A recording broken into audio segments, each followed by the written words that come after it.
Starting with Nvidia, those shares are down nearly 6% as investors continue to worry over the return on investment for AI spending. The stock is about 30% off its highs. Here with our trade, CNBC contributor Boris Schlossberg. He's the managing director of FX strategy at BK Asset Management. Boris, so if clients pull back on the need for a big investment in AI, it could hurt Nvidia. I don't know what the deal is with Blackwell chips and so on and so forth. With the price action alone is making us all take notice. What do you do with the stock here? Well, I think for all of us who've survived .com era, it's like a PTSD. Is this another Cisco? I don't think so, however. I think AI is still a huge opportunity.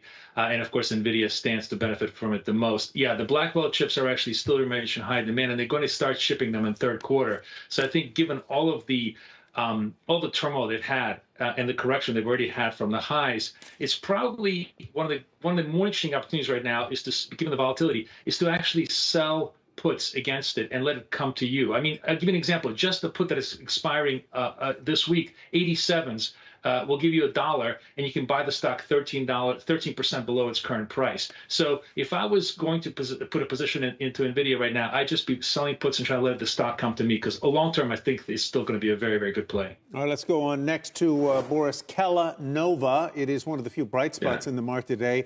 Up 14%. This comes as Reuters reports that Mars, the name behind M&M's and Snickers, is mulling a buyout of the snack food company. Kellanova now on track for its best day in decades. You could call this a Kellanovella, couldn't you, Boris?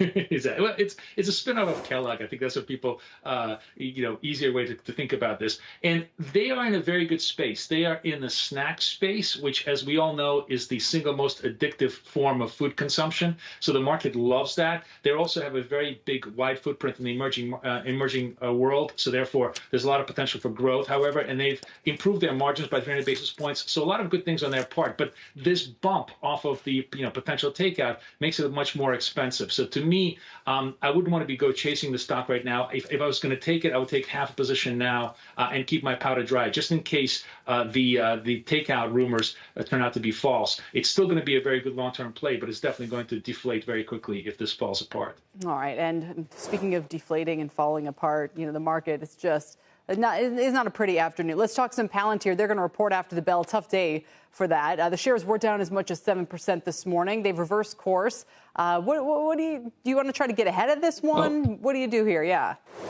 I think Palantir long term is a category leader in AI. It's the only company that's really actually making money, whose demand whose product is very much demanded by corporate America, and therefore I absolutely think it's a long-term buy. But again, I would scale into this position now. All right. All right, Boris, thanks very much.